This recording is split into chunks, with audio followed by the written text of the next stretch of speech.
Case 1, Christopher Watts.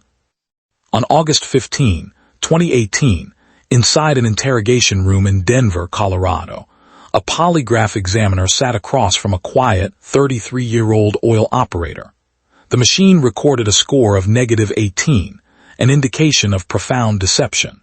Within hours, law enforcement drone footage of a remote oil field captured a single, pastel bedsheet lying in a barren field of dirt.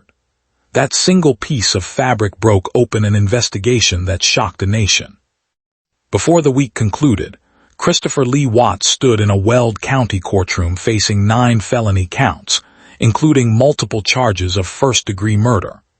To avoid the death penalty, he accepted a plea agreement resulting in 5 consecutive life sentences without the possibility of parole, ensuring he would spend the rest of his life inside a maximum security prison. To understand how he got here, we have to go back. Born in May 1985 in North Carolina, Chris Watts grew up quietly. Acquaintances and family described him as soft-spoken, agreeable and passive. He avoided confrontation, excelled at mechanical work, and rarely expressed strong emotions or conflict. In 2010, he met Shannon Arzusek. They married 2 years later in Charlotte before relocating to Frederick, Colorado, to build a life in a growing suburban community. To the outside world, Chris appeared to be a devoted husband and father. He maintained steady employment as an operator for Anadarko Petroleum, earning a reputation among coworkers as a reliable, quiet worker who followed orders without complaint. Shannon built a prominent public presence through social media, documenting their home life, their 2 young daughters, and her work with a health and wellness marketing company. Yet beneath that pleasant exterior lay a personality defined by deep emotional detachment and extreme passivity. Chris was a man who hid his internal desires behind a mask of compliance. Rather than addressing conflict directly, he suppressed dissatisfaction until he felt completely detached from the life he had built. When pressures mounted, his quiet compliance transformed into cold calculation.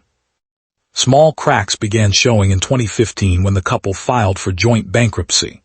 By mid-2018, financial strains lingered, but a deeper rift emerged during a 6-week summer trip Shannon took to North Carolina with their daughters.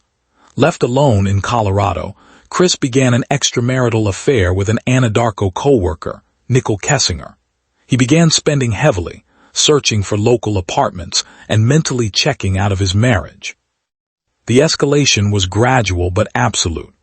Texts sent by Shannon to close friends during July 2018 documented a husband who had suddenly turned cold, distant, and emotionally inaccessible.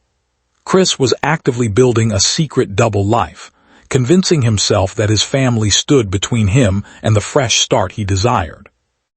On the morning of August 13, 2018, Shannon arrived home at 1:48 a.m. after a delayed business trip to Arizona, dropped off by her friend Nicole Atkinson.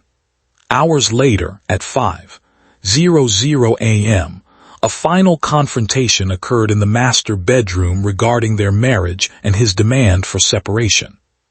Chris asphyxiated Shannon, loaded her body into the cab of his work truck, and drove his 2 living daughters, 4-year-old Bella and 3-year-old Celeste, out to an isolated Anadarko site known as Survey 319. At the job site, he ended the lives of both children and concealed their remains inside separate oil tankers through 8-inch hatches, burying Shannon in a shallow grave nearby. The investigation unfolded at an unprecedented pace.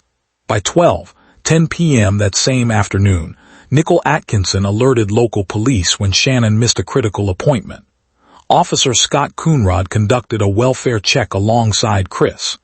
Bodycam footage captured key irregularities immediately. Shannon's purse, keys, phone, and medication were left inside, while the master bed was stripped of its sheets. A neighbor's security camera provided the turning point, capturing footage from 5:27 a.m. that showed Chris backing his work truck up to the garage, a routine he had never performed before, and loading items into the back. During a formal polygraph examination administered by CBI agent Tammy Lee on August 15, Chris failed the test completely. Interrogators pressed him on the discrepancies between his statements, the surveillance footage, and cell site data. Chris initially offered a partial truth, claiming he lashed out after seeing Shannon harm their children on a monitor. Investigators recognized the lie, maintained pressure, and formally arrested him that evening. Drone footage over Survey 319 spotted the discarded bedsheet matching the master bedroom linens, allowing search teams to recover all the victims on August 16. On November 6, 2018, prosecutors announced that Chris had agreed to plead guilty to all charges to avoid the death penalty, a decision supported by Shannon's family.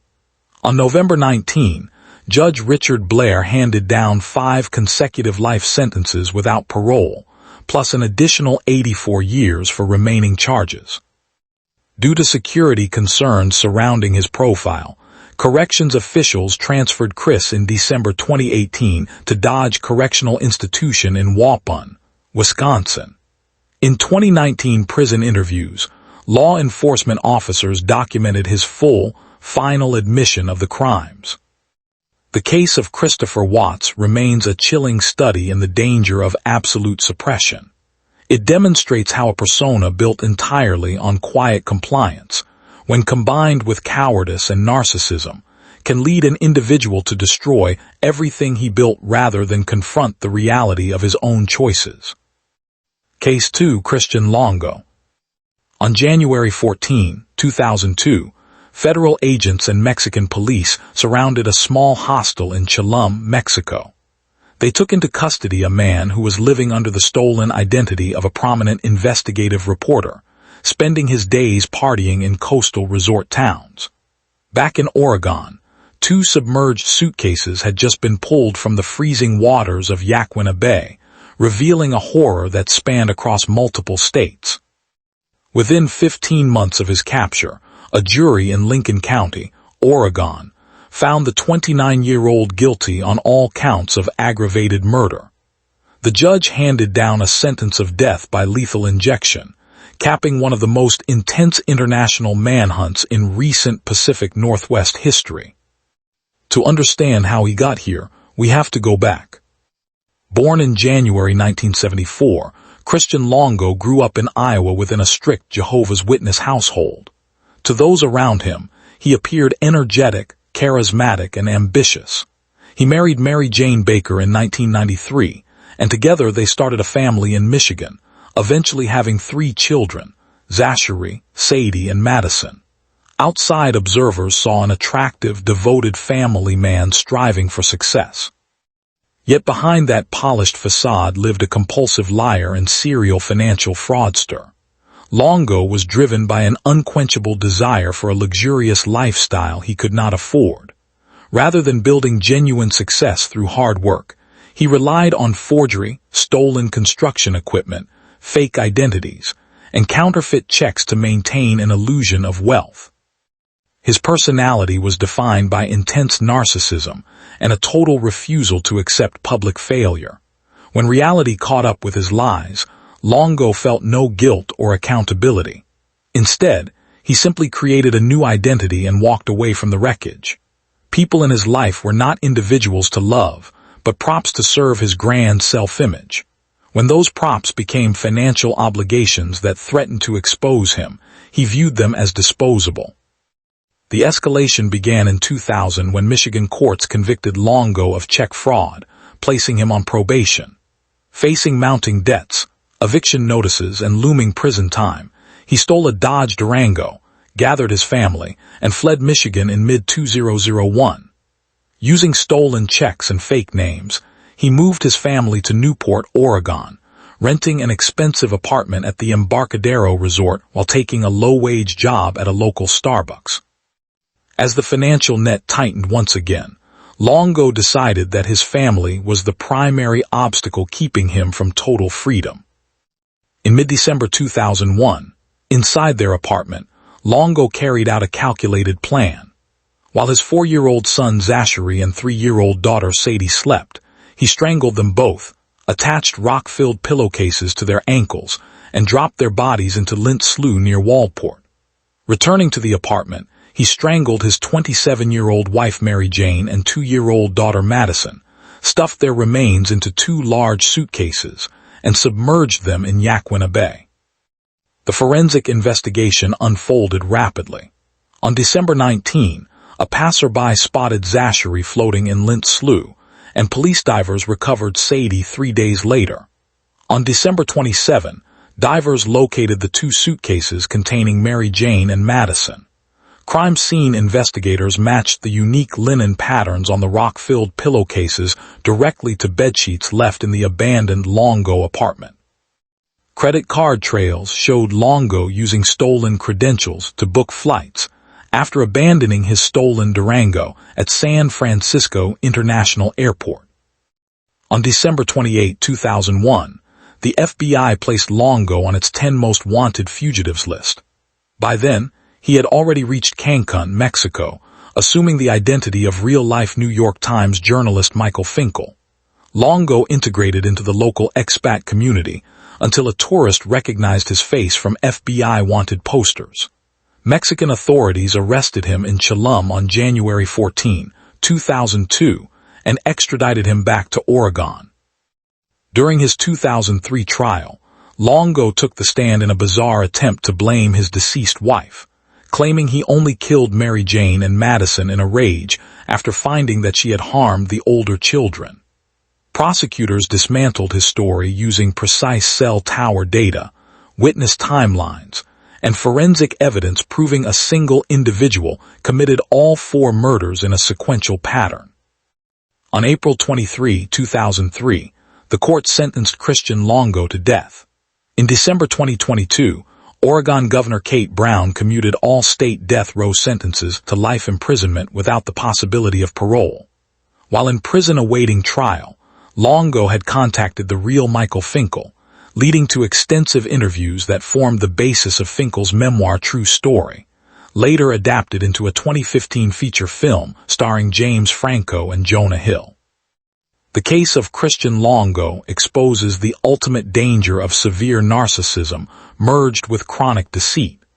It demonstrates how a person consumed by vanity and an obsession with image can come to view their own family as mere leverage, and ultimately eliminate them the moment they threaten to shatter a fragile illusion of success. Case 3. Ronald Gene Simmons. On December 28, 1987, inside an oil service business in Russellville, Arkansas, a soft-spoken 57-year-old retired military officer calmly handed a .32 caliber revolver to police officers. As he surrendered, he uttered a chilling sentence to the arresting deputies. He had gotten everyone who had ever hurt him. Hours later, law enforcement officers drove up a remote gravel road to his secluded homestead on Mockingbird Hill, uncovering a scene of absolute devastation that shattered a rural community. Within 15 months, Arkansas courts handed down 16 individual sentences of death by lethal injection. The perpetrator refused every attempt to delay his punishment, insisting that the legal system execute him without delay. To understand how he got here, we have to go back. Born in July 1940 in Massachusetts, Ronald Gene Simmons spent 21 years serving in the United States military, eventually retiring as a master sergeant from the Air Force in 1979. Colleagues and neighbors viewed him as a rigid, cold disciplinarian who kept to himself. Beneath that quiet militaristic demeanor lived a deeply authoritarian and abusive figure who exercised total control over his household. Simmons possessed a personality marked by extreme antisocial traits, paranoia, and an insatiable demand for absolute power. He viewed his family not as individuals, but as personal property subject entirely to his authority. When any family member attempted to assert independence or expose his dark secrets, his possessive mindset transformed into calculated hostility. The initial escalation began in the early 1980s while the family resided in New Mexico. State law enforcement, opened a criminal investigation after his eldest daughter, Sheila, disclosed to authorities that Simmons had subjected her to years of severe abuse and had fathered a child with her. To evade law enforcement and criminal prosecution, Simmons abruptly packed up his household and fled into the Ozark Mountains, purchasing a secluded, fenced property off Mockingbird Hill near Dover, Arkansas, where he could isolate his family from the outside world. Over the next several years, isolation fed his growing resentment toward his family and former co-workers whom he believed had wronged him. Between December 22 and December 26, 1987, Simmons carried out a systematic plan. He began on the morning of December 22 by taking the life of his 46-year-old wife Rebecca, shooting his 29-year-old son Gene, and taking the life of his 3-year-old granddaughter Barbara, placing their remains in a hand-dug pit on the property. Over the next 48 hours, he ambushed his remaining school-aged children one by one as they arrived home.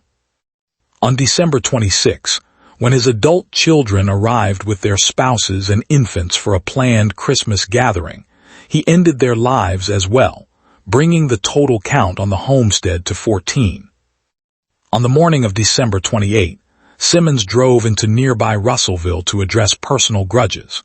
He walked into a local real estate office and took the life of 24-year-old receptionist Kathy Kendrick, who had previously rejected his romantic advances, while wounding an executive. He then drove to an oil company office, taking the life of 26-year-old Jim Chablis and injuring another employee. After shooting 2 more individuals at a local store, he walked into an oil service business, dropped his revolver onto a desk, and waited for law enforcement to arrive. Deputies dispatched to the homestead discovered 14 bodies spread across the property. 7 were wrapped in plastic sheets and stacked inside an outbuilding, while others lay inside the house covered by coats and tablecloths. Forensic ballistics quickly matched the surrendered revolver to the projectiles recovered from both the town spree locations and the rural property. Throughout his trial, Simmons displayed complete indifference to his legal fate. He was charged with 16 counts of capital murder, tried first for the 2 town shootings and subsequently for the 14 homestead homicides. He received 16 separate death sentences. Simmons repeatedly demanded that no appeals be filed on his behalf, taking his legal battle all the way to the Arkansas Supreme Court to block outside anti-death penalty advocacy groups from intervening. On June 25, 1990, less than 2.5 years after his arrest, Arkansas Governor Bill Clinton signed the execution warrant, and authorities executed Simmons by lethal injection at the Cummins Unit Prison. His execution marked the fastest post-reinstatement capital punishment process in modern Arkansas history. No family members stepped forward to claim his remains, and he was buried in a pauper's field. The case of Ronald Gene Simmons remains a devastating portrait of tyrannical domestic abuse and unchecked grievance. It demonstrates how a possessive, controlling individual, driven by a fear of exposure and a desire for absolute dominance, can escalate from severe domestic tyranny into a catastrophic act of violence. Case 4, Jeffrey MacDonald. On August 29, 1979, inside a federal courtroom in Raleigh, North Carolina, a jury returned a guilty verdict against a 35-year-old former military surgeon. The conviction marked the end of a 9-year legal battle surrounding an emergency call made from a quiet housing complex inside the Fort Bragg Army installation. The presiding judge handed down 3 consecutive life sentences, closing one of the most heavily litigated military and civilian murder investigations in American legal history. To understand how he got here, we have to go back. Born in December 1943 in Queens, New York, Jeffrey MacDonald was an extraordinary overachiever. Bright, athletic, and highly articulate, he graduated from Princeton University before earning his medical degree from Northwestern University Medical School. In 1963, he married his high school sweetheart, Colette Stevenson. By 1969, he had joined the United States Army as a captain and physician, securing a position in the elite 3rd Special Forces Group, the Green Berets. By early 1970, the couple lived on base at 544 Castle Drive with their daughters, Kimberly and Kristen, while Colette was 3 months pregnant. To colleagues and neighbors, MacDonald embodied success, discipline, and professional promise. Yet behind his charismatic, highly polished exterior lay a man driven by deep narcissism and an extraordinary commitment to maintaining an unblemished public image. MacDonald relied heavily on approval and prestige to validate his self-worth. When domestic pressures mounted or internal conflicts threatened to breach his controlled life, he possessed a distinct capacity for cold detachment. The subtle escalation began beneath the surface of their domestic life. Friends noted that behind the ideal suburban image, financial responsibilities, career demands, and the strain of raising a young family were creating silent tension inside the home.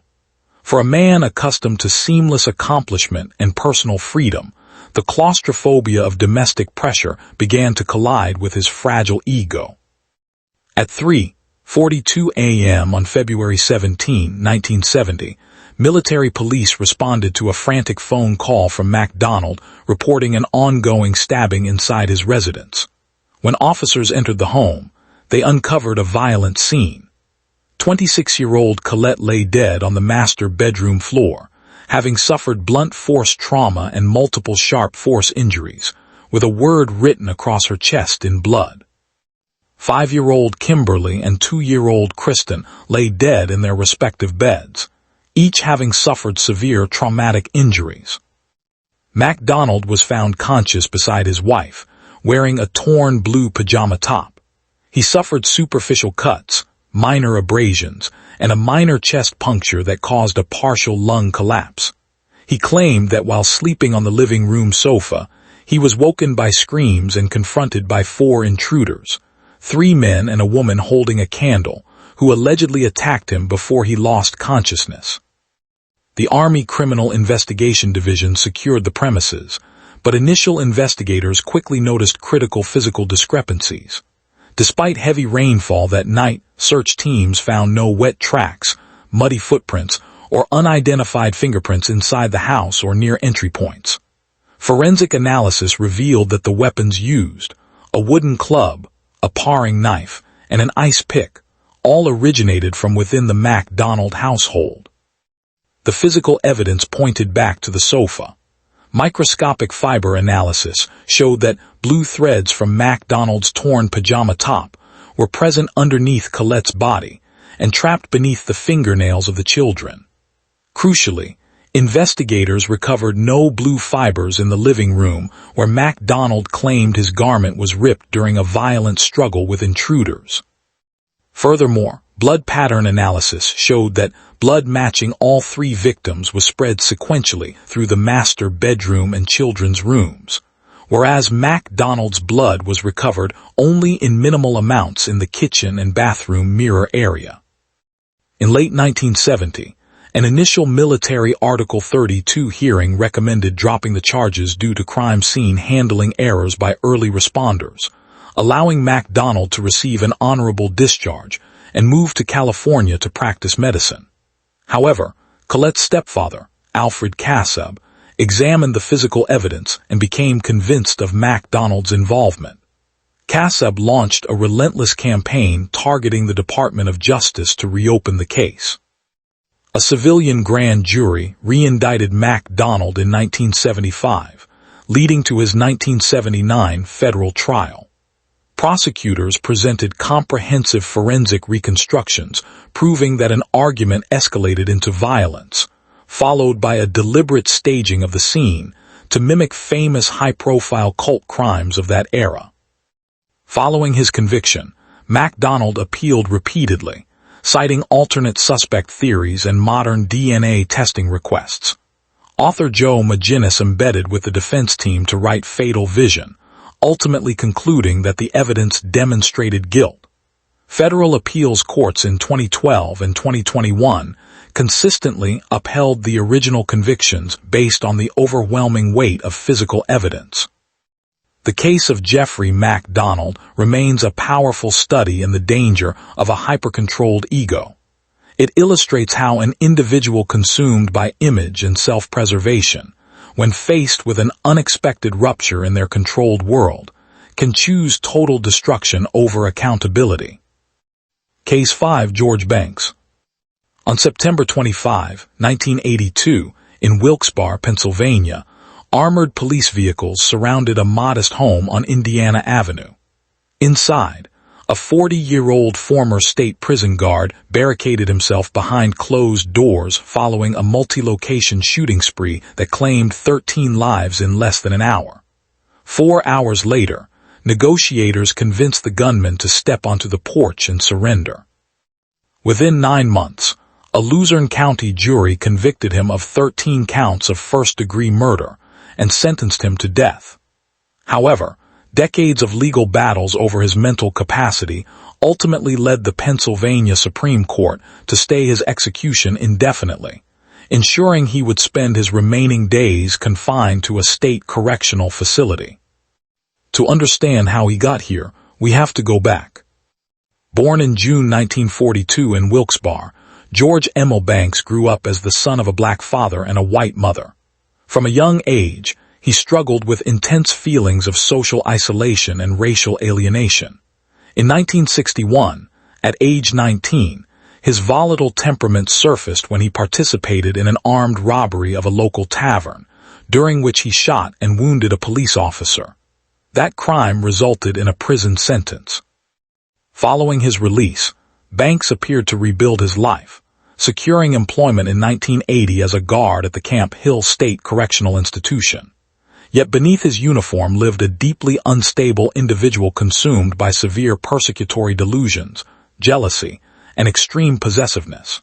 He harbored intense paranoia regarding race, convincing himself that society was inherently hostile and that his mixed-race children were condemned to suffer an unbearable existence. His personality deteriorated into extreme volatility. As his mental health declined, Banks turned to alcohol and prescription medications, which amplified his paranoia. He viewed his domestic partners and children through a lens of total ownership, believing that destroying them was preferable to allowing them to exist in a world he perceived as oppressive.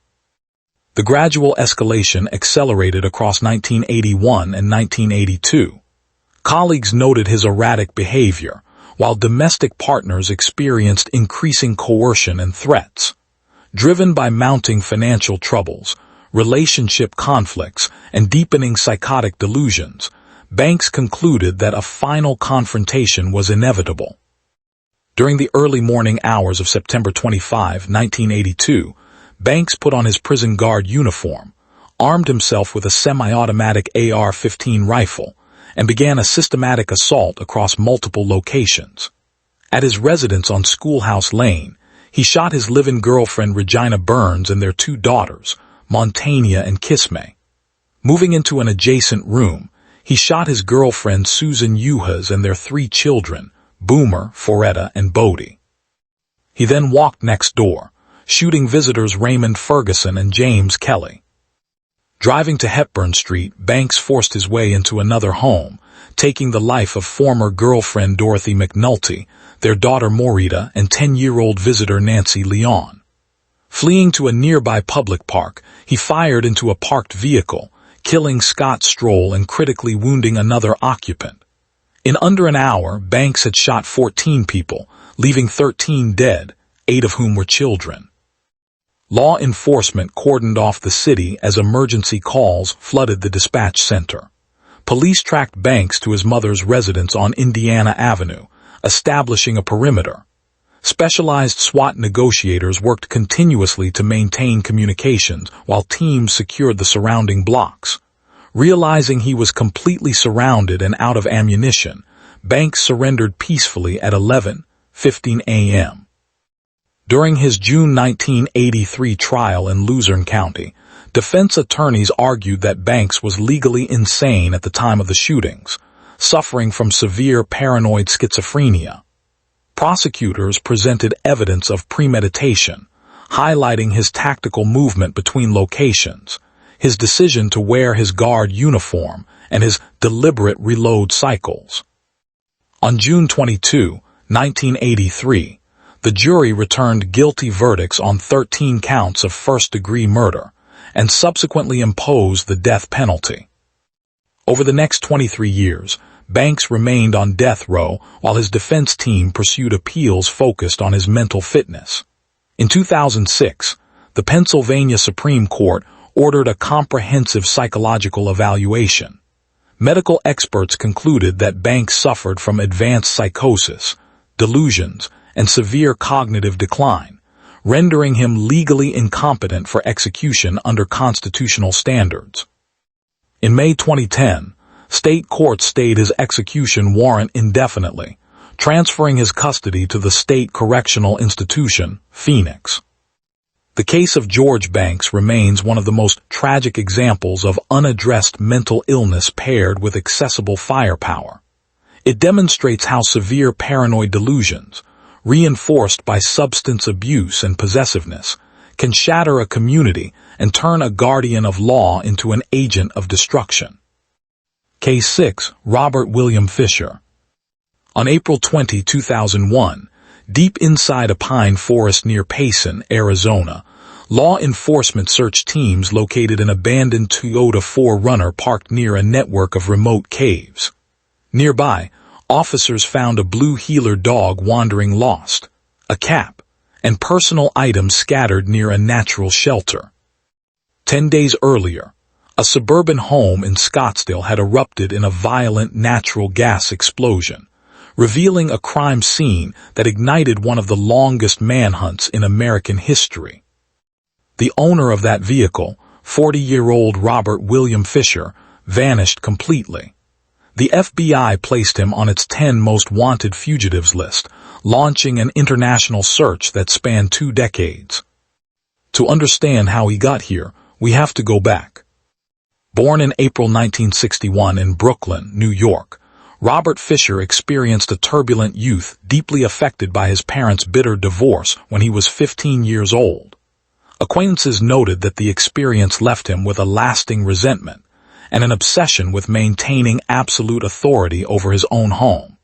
He served in the United States Navy as a surgical technician before moving to Arizona, where he married Mary Cooper in 1987.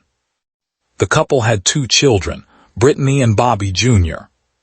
To neighbors and fellow churchgoers, Fisher presented himself as an outdoorsman, skilled hunter, and devoted family man who earned a respectable living as a surgical catheter technician in Phoenix. Yet inside his household, he maintained an abusive, highly volatile environment. He imposed strict rules, demanded complete compliance from his children, and regularly humiliated his wife, threatening suicide whenever she brought up marital counseling or separation. Fisher's personality was defined by rigid perfectionism, fragile pride, and a compulsive need for total dominance. He viewed his family through an owner's mindset rather than a partner's. To Fisher, a failed marriage represented unbearable public shame.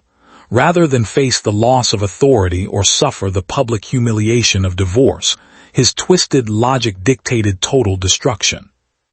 The final escalation unfolded across early 2001. Exhausted by years of emotional abuse, Mary Fisher informed close friends that she was taking steps to file for divorce. For Fisher, the prospect of an impending split triggered severe anger. Rather than accept an end to the marriage, he began preparing a plan to eliminate his family and erase the physical evidence. On the night of April 9, 2001, Fisher initiated his plan. At 10:22 p.m., security camera footage captured him withdrawing $280 from a local ATM using Mary's card. Returning to the residence, he took the life of 38-year-old Mary, then moved into the bedrooms of 12-year-old Brittany and 10-year-old Bobby Jr., taking their lives while they lay in bed. To destroy the crime scene and delay discovery, Fisher detached a natural gas line behind the home's furnace, allowing gas to fill the structure. He placed a lit candle in a separate room to serve as an ignition fuse, giving himself hours to escape. At 8:47 a.m. on April 10, the accumulated gas ignited, causing a massive explosion that destroyed the house. Firefighters responding to the blaze recovered the bodies from the rubble. Autopsies quickly confirmed that all 3 victims were deceased long before the explosion, as medical examiners found no soot in their lungs and determined their fatal injuries were inflicted hours earlier. Police launched a statewide dragnet. On April 20, officers discovered Mary's abandoned Toyota 4Runner deep in the Payson wilderness, an area Fisher knew intimately from hunting trips. Bloodhounds, tactical units, and infrared-equipped aircraft searched miles of dense forest and complex cave systems, but found no definitive trace of the fugitive. On June 29, 2002, the FBI officially named Robert William Fisher to its 10 most wanted fugitives list, offering a major reward for information leading to his capture.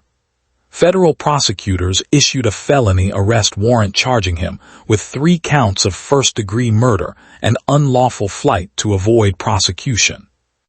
After nearly 20 years without a confirmed sighting, the FBI removed Fisher from the top 10 list in November 2021, noting that the passage of time meant he no longer met the public notoriety criteria required for the list.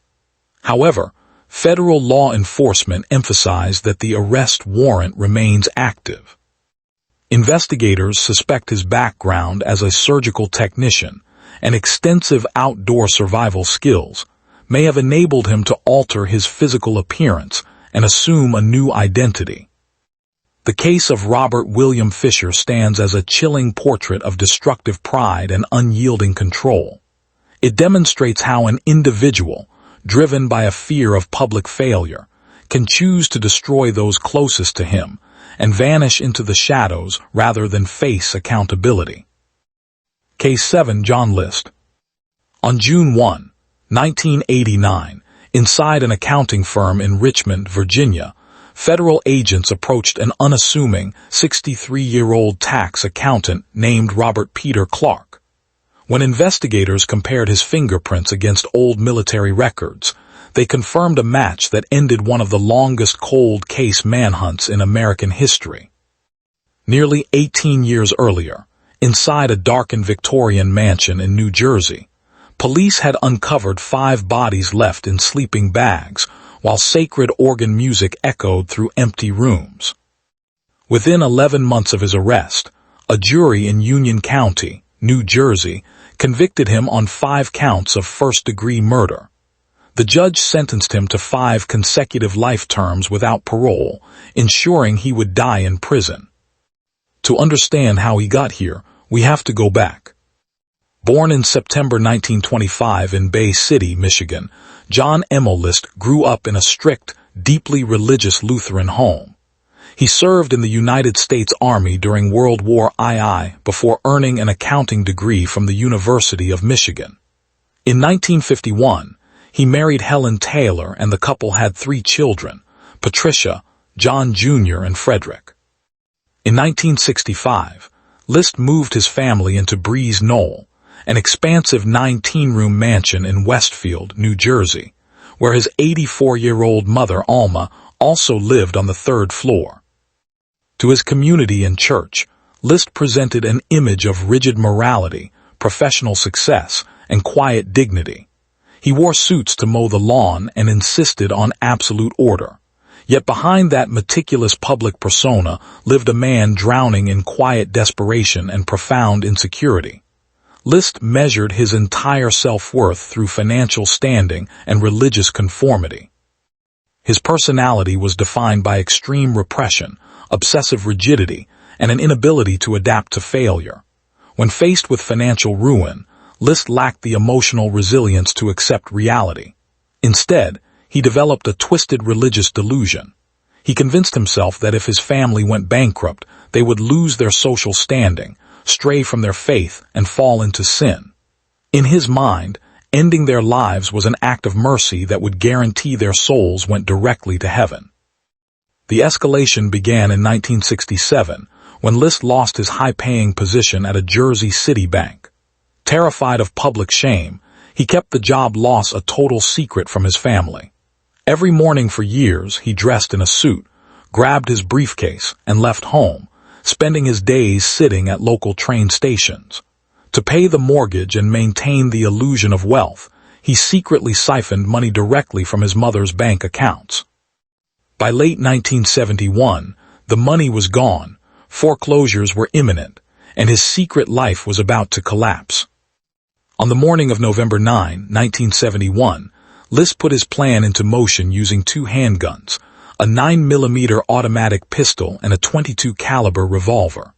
After the children left for school, he shot 45-year-old Helen in the kitchen while she drank coffee. He then walked up to the 3rd floor and shot his mother Alma in her bed.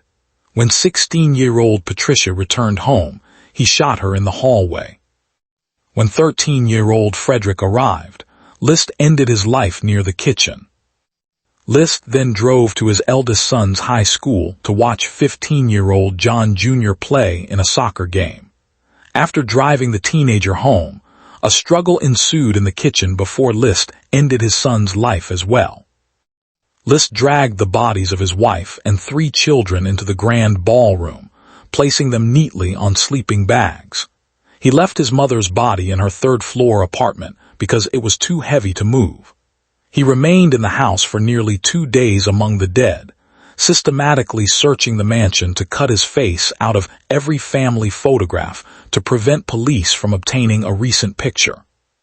He wrote a 5-page confession letter addressed to his pastor, turned the thermostat low, set a radio station to play sacred organ music 24/7, locked the doors, and walked away on November 11. Because List had pre-notified the children's schools and his church that the family was taking an extended vacation, weeks passed before neighbors noticed lights left on continuously. Police finally entered the mansion 4 weeks later on December 7. List fled to Colorado, assumed the alias Robert Peter Clark, and built a new life as an accountant. He joined a local church and married his second wife, Dolores Miller, in 1985, keeping her completely ignorant of his past. The breakthrough came on May 21, 1989, when the television program America's Most Wanted broadcast a segment on the case. The episode featured an age-progressed clay bust created by forensic sculptor Frank Bender, who correctly predicted List's facial aging, hairline, and preference for thick horn-rimmed glasses. A viewer in Denver recognized her former neighbor Bob Clark and called the tip line, leading FBI agents to his doorstep in Virginia. During his April 1990 trial, prosecutors used List's own confession letter to dismantle his defense of mental illness, proving cold premeditation. The court sentenced him to 5 consecutive life sentences. John List died in custody on March 21, 2008, at age 82. The case of John List remains a haunting examination of extreme repression and toxic pride. It shows how an individual, consumed by an obsession with appearance and distorted piety, can commit catastrophic acts simply to avoid the embarrassment of honest failure. Case 8. David Bain. On June 5, 2009, inside the High Court at Christchurch, New Zealand, a jury returned a verdict of not guilty on 5 counts of murder. The announcement concluded a 15-year legal ordeal that divided an entire nation. The defendant, 37-year-old David Bain, walked out of the courtroom a free man, having already served 12 years in maximum security prison for a crime the justice system ultimately decided could not be proven beyond a reasonable doubt. The legal journey represented the only time in modern New Zealand history that an individual served over a decade behind bars for a mass homicide before receiving a complete acquittal in a full retrial. To understand how he got here, we have to go back. Born in February 1972 in Dunedin, New Zealand, David Bain grew up as the eldest son of Robin Bain, a school principal, and Margaret Bain. The family included 3 younger children, Arawa, Laniet, and Stephen. To neighbors and parish members, the Bains appeared to be an eccentric, deeply religious family residing in an overgrown house at 65 Every Street. Yet behind that public exterior lived a household fractured by severe dysfunction, financial strain, and personal estrangement. Robin and Margaret no longer shared a bed. Robin slept outside in a small caravan parked on the property. The home environment deteriorated into physical clutter and emotional isolation. Behind closed doors, secret rivalries and intense household pressures simmered, creating an environment fraught with silent resentment. The personality dynamics inside the home were complex and strained.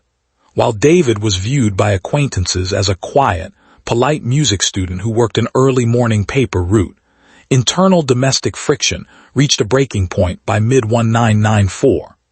Allegations later emerged during court proceedings regarding severe family dysfunction, mounting financial troubles, and deep personal conflicts between family members. The atmosphere inside 65 Every Street had become a pressure cooker.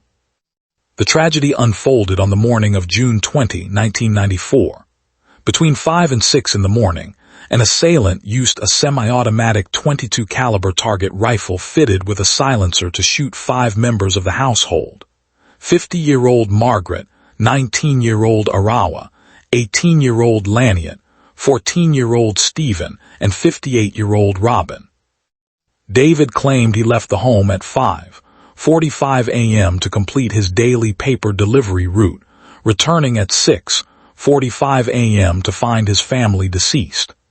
At 6:44 a.m., he placed a frantic emergency call to police dispatch, screaming into the receiver that his entire family was dead. Police officers arriving at the residence uncovered a complex crime scene. 14-year-old Stephen showed evidence of a significant physical struggle, while Robin lay dead in the living room with a single gunshot wound to the temple. Investigators immediately developed 2 competing theories.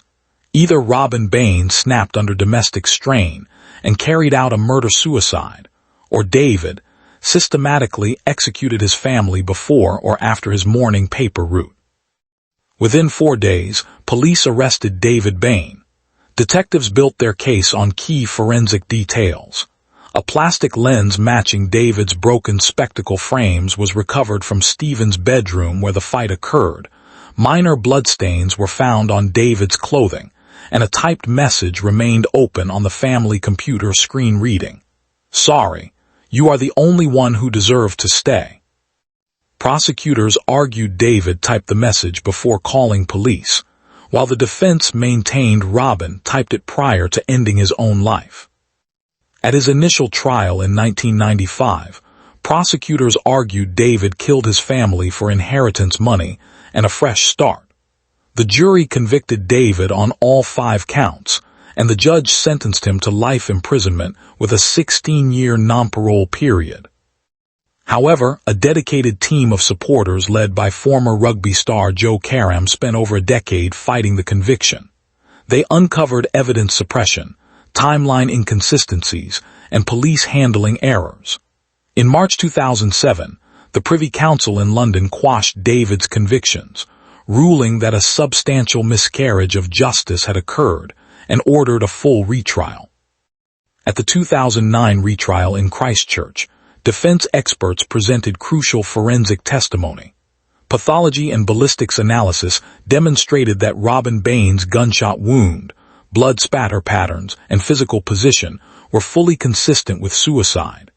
The defense also highlighted cross-contamination of evidence by initial investigating officers in 1994.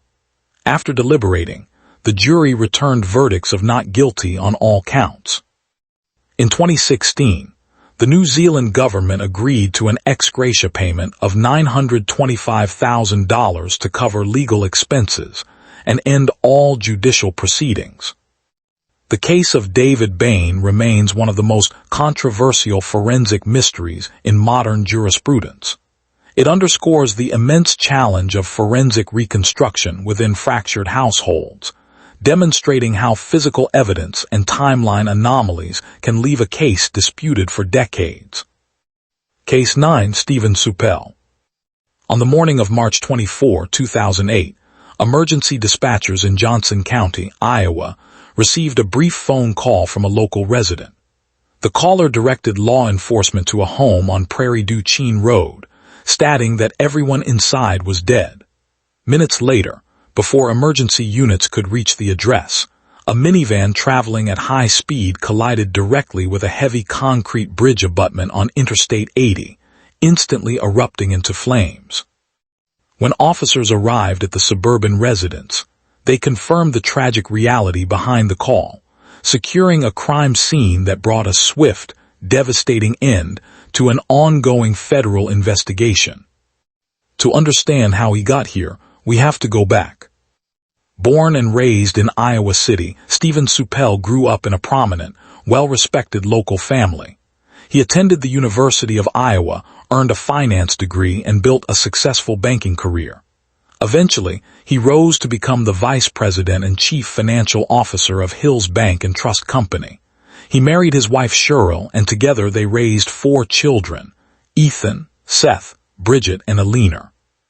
To neighbors, church members, and business associates, Sueppel appeared to be a pillar of his community, an accomplished executive, a devoted father, and an active civic leader.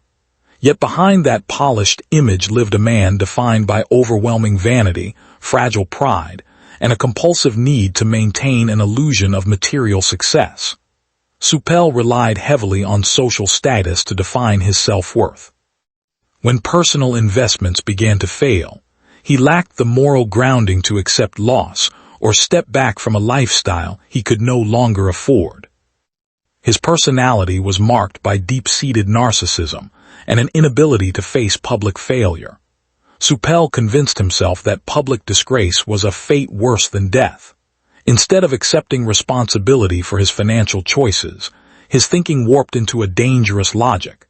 He viewed his family as an extension of himself, concluding that ending their lives was preferable to leaving them behind to face the fallout of his downfall. The quiet escalation began 7 years earlier. Driven by a desire to cover failed personal investments, Sueppel began systematically embezzling funds directly from Hills Bank and Trust Company.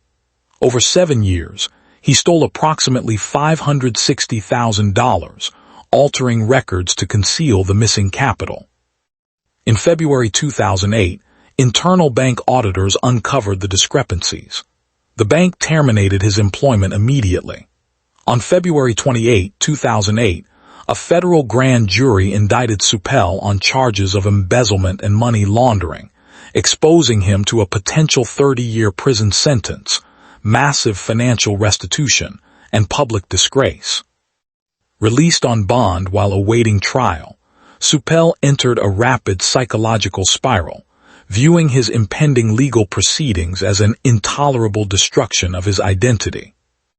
Between the late evening of March 23 and the early morning hours of March 24, 2008, Sueppel executed his plan inside the family home. He took the life of 42-year-old Cheryl, then moved through the house to end the lives of his 4 children, 10-year-old Ethan, 9-year-old Seth, 5-year-old Bridget, and 3-year-old Eleanor. Following the acts, Sueppel attempted to ignite propane tanks inside the garage to destroy the home. When that failed, he gathered personal items, placed handwritten confession letters on the kitchen counter, and recorded voicemail messages for family members taking full responsibility. In those messages, he expressed a distorted rationale, stating he carried out the act out of a desire to keep the family together and shield them from the shame of his federal trial.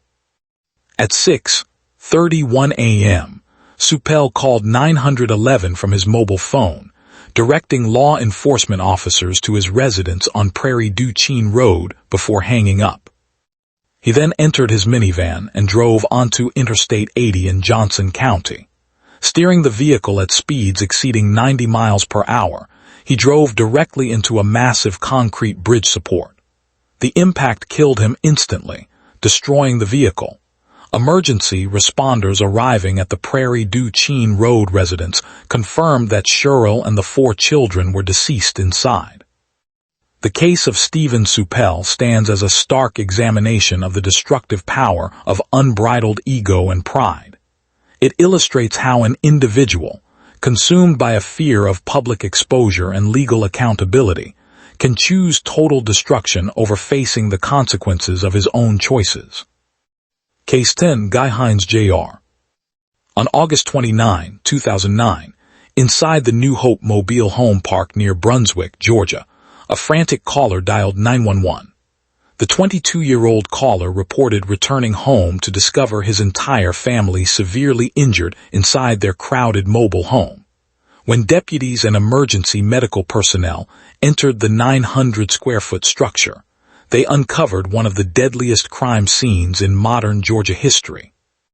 Within 4 years of the attack, a Glynn County jury convicted the caller on 8 counts of malice murder. To avoid a potential sentence of death, defense attorneys and prosecutors reached an agreement, resulting in 8 consecutive terms of life imprisonment without the possibility of parole. To understand how he got here, we have to go back. Born in 1987 in Georgia, Guy Heinze Jr. grew up in a volatile environment marked by instability and hardship. He worked sporadic odd jobs, struggled with chronic substance abuse, and lived off and on inside an overcrowded trailer alongside family members and longtime friends. The residents included his father, Guy Heinze Sr., as well as members of the extended Toller family. To those in the surrounding trailer park, the household was known for persistent noise, chaos, and frequent domestic disputes. Yet beneath the daily disorder lay a deeper cycle of desperation, addiction, and personal conflict. Heinze Jr. developed a personality marked by volatile aggression, poor impulse control, and intense hostility when confronted. His behavior was heavily shaped by active drug dependency, specifically involving prescription painkillers and crack cocaine. Rather than addressing conflict constructively, Heinze Jr. reacted with hostility whenever his access to cash or narcotics was threatened. The cramped living quarters amplified these tensions, turning routine disagreements into dangerous confrontations. The escalation peaked during late August 2009. The household experienced sharp disputes over missing prescription hydrocodone pills and stolen money. Witnesses later reported that in the days leading up to the incident, Heinze Jr. engaged in repeated heated arguments with family members, demanding access to missing drugs and accusing others inside the trailer of keeping them from him. During the overnight hours of August 28 into August 29, 2009, an assailant launched a violent assault inside the mobile home. Armed with a heavy blunt object, determined by forensic examiners to be the solid barrel of a shotgun, the attacker moved through the narrow rooms, striking sleeping residents. The assault took the lives of 45-year-old Guy Heinze Sr., 44-year-old Rusty Toller Sr., 44-year-old Shirley Toller, 20-year-old Russell Toller Jr., 22-year-old Chrissy Toller, 15-year-old Michelle Toller, and 18-year-old Joseph Coleman.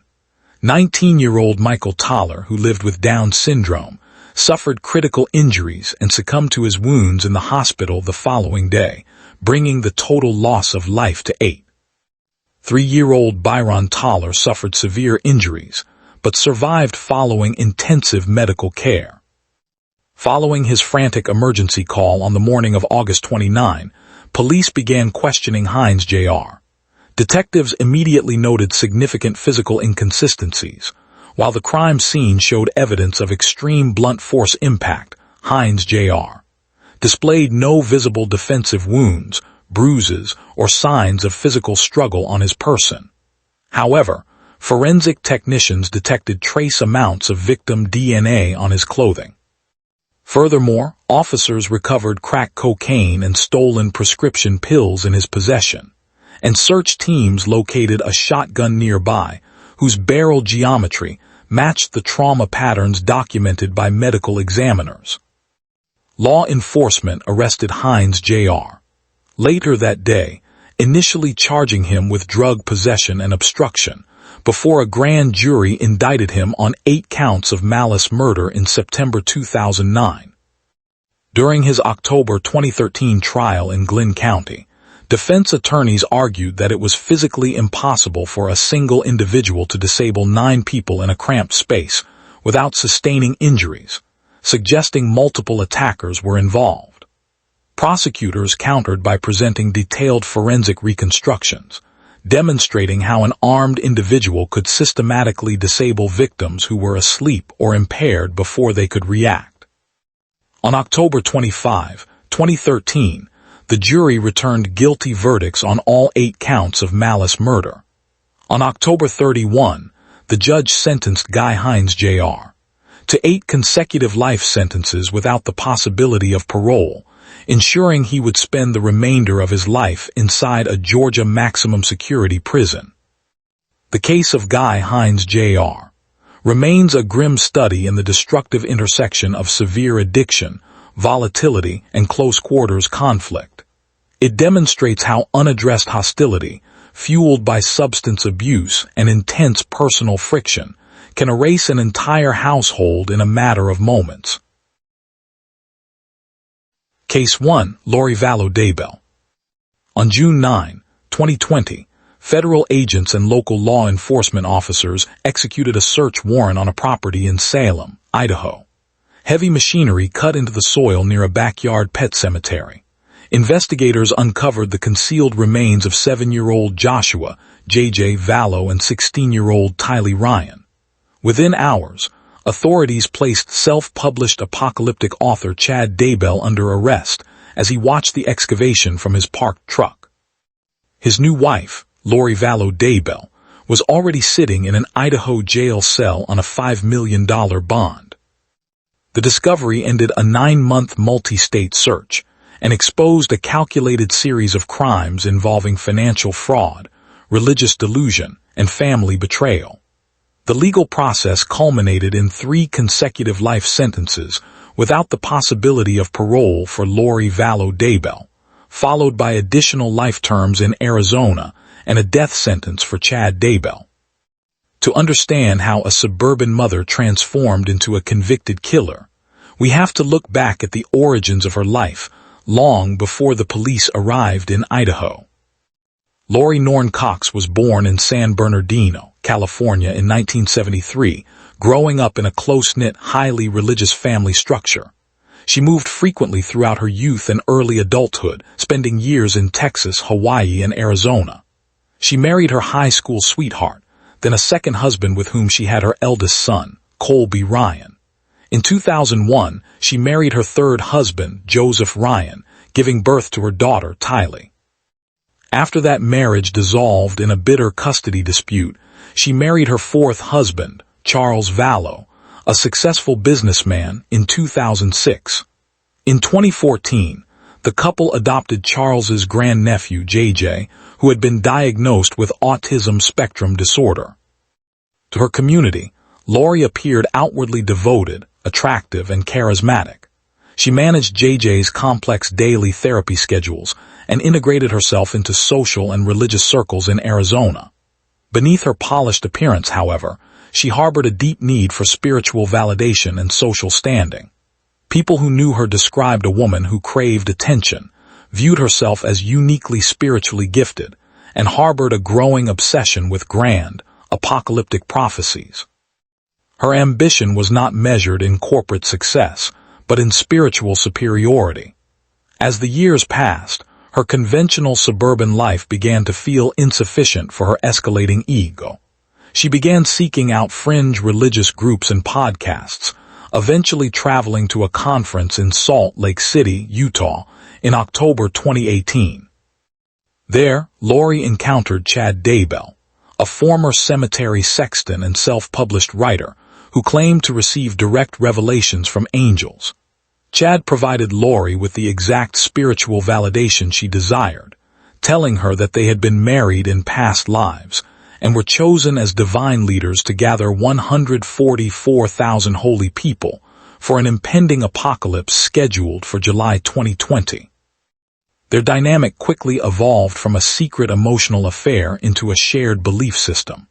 They established a doctrine that categorized people as spiritually light or dark.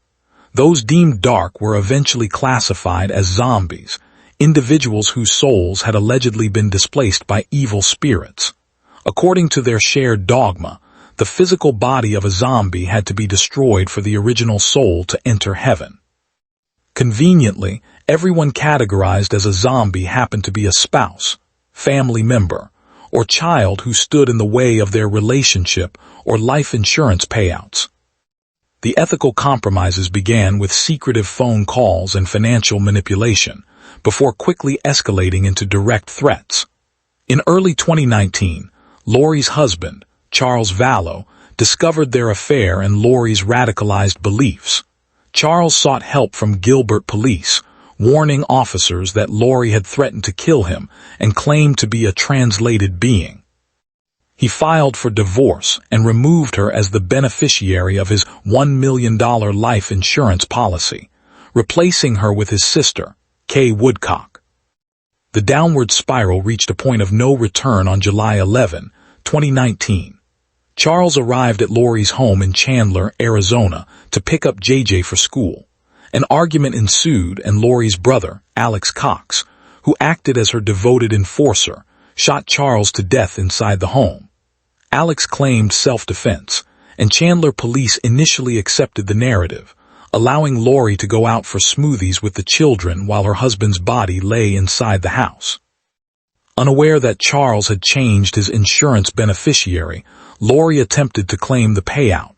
When she learned the money was gone, the escalation intensified. She abruptly removed JJ from his specialized school, stopped providing his autism medication, and relocated Tylee, JJ, and Alex to an apartment complex in Rexburg, Idaho, just minutes from Chad Daybell's home. Tylee Ryan was last seen alive on September 8, 2019, during a family trip to Yellowstone National Park. Within hours, Alex Cox's cell phone pinged in Chad Daybell's backyard, followed by a text message from Chad to his wife, Tammy, claiming he had shot a raccoon and burned it in the yard pit. 2 weeks later, on September 22, JJ Vallow disappeared after being placed in his room by Alex Cox. The crimes were concealed through continuous deception and systemic exploitation. Laurie logged into government portals every month to collect and deposit over $4,000 in Social Security benefits intended for her deceased children. When friends asked where the children were, she claimed Tylee was attending college and JJ was being homeschooled. The investigation gathered momentum in November 2019, when JJ's grandparents, Kay and Larry Woodcock, persuaded Rexburg police to conduct a welfare check. Laurie lied to officers, claiming JJ was in Arizona with a friend named Melanie Gibb. When police asked Gibb to confirm the story, Gibb refused to lie, instead recording a phone call with Laurie and Chad where they urged her to cover for them. The turning point came through digital forensics and physical evidence. Cyber investigators recovered thousands of text messages discussing spiritual ratings and logistics. Forensic analysts mapped Alex Cox's cell phone pings from September 2019 directly to the precise coordinates on Chad's farm where the children were buried. When Tammy Daybell died suddenly in October 2019, officers exhumed her body, and a medical examiner determined her cause of death was homicide by asphyxiation. Laurie and Chad fled to Kauai, Hawaii, marrying on a beach 2 weeks after Tammy's death. But their evasion was short-lived. Laurie was arrested in Hawaii in February 2020 for child desertion, and the physical recovery of the children's remains 4 months later locked the case into place. During Laurie's trial in Boise, Idaho, prosecutors presented DNA evidence, including a strand of Laurie's hair on the duct tape used to bind JJ. The jury convicted her on all counts. Subsequent trials in Arizona added further convictions for her role in the murders of Charles Vallow and the attempted murder of her nephew-in-law, Brandon Boudreaux. Laurie Vallow Daybell remains incarcerated for life, a tragic study in how extreme narcissism, religious extremism, and personal greed can dismantle the most fundamental human obligation, the duty of a mother to protect her children. Case 2, Darlie Routier. On June 18, 1996, 12 days after two young brothers were brutally murdered inside their suburban home in Rolette, Texas, police officers executed an arrest warrant for capital murder. The suspect was not a roaming intruder or a predatory stranger. It was the children's mother, 26-year-old Darlie Routier. Her arrest brought an abrupt end to an intruder narrative that had gripped the affluent Dallas suburb. The legal proceedings culminated in a conviction for capital murder and a sentence of death by lethal injection. Today, Darlie Routier remains on death row at the Mountain View Unit in Gatesville, Texas. To understand how a seemingly devoted mother ended up condemned to die, we must look back at the extravagant life she built before everything collapsed. Darlie Lynn Peck was born in Pennsylvania in 1970, eventually relocating to Texas as a teenager. There, she met Darren Routier, an ambitious young entrepreneur. The couple married and built a successful circuit board testing business in the early 1990s. As their wealth grew, so did their family with the birth of 3 sons, Devin, Damon, and Drake. By the mid-1990s, the Routiers represented the picture of suburban success. They resided in a sprawling 2-story custom home featuring an in-ground pool, expensive furniture, and high-end decor. Darlie drove a luxury sports car, frequented upscale salons, and spent freely on clothes, jewelry, and family vacations. Her identity was tied to material wealth and the image of domestic perfection. Her ambition was defined by status, glamour, and the appearance of effortless financial success. To her neighbors and friends, she was a vibrant, glamorous young mother who took immense pride in her family's affluent lifestyle. Beneath the polished facade, however, severe pressure was building. By mid-1996, the family's financial foundation had completely unraveled. Business revenues plummeted, credit card accounts were maxed to their limits, and back taxes began accumulating. Just days before the crime, a critical $5,000 bank loan application was officially rejected. Compounding this severe financial strain, Darlie was struggling with postpartum depression following the birth of her youngest son, Drake. The trajectory shifted drastically in the early morning hours of June 6, 1996. Darlie decided to sleep downstairs in the family room with 6-year-old Devin and 5-year-old Damon, while her husband slept upstairs with their infant. Shortly before 2:30 a.m., a frantic 911 call placed by Darlie reported that an intruder had broken into the house, stabbed her 2 sons, slashed her throat, and fled through the garage. When emergency responders arrived, they found a scene of severe violence.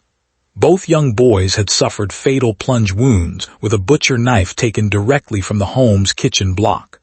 Darlie had sustained a slash wound across her throat and minor surface injuries on her arm. She told detectives a dark-clothed man had attacked her and her children before escaping through the garage window. The police investigation began immediately, but crime scene technicians quickly encountered inconsistencies that contradicted her narrative. The garage window screen had been cut from the inside rather than the outside, and microscopic glass fibers from the screen were recovered from the kitchen butcher knife.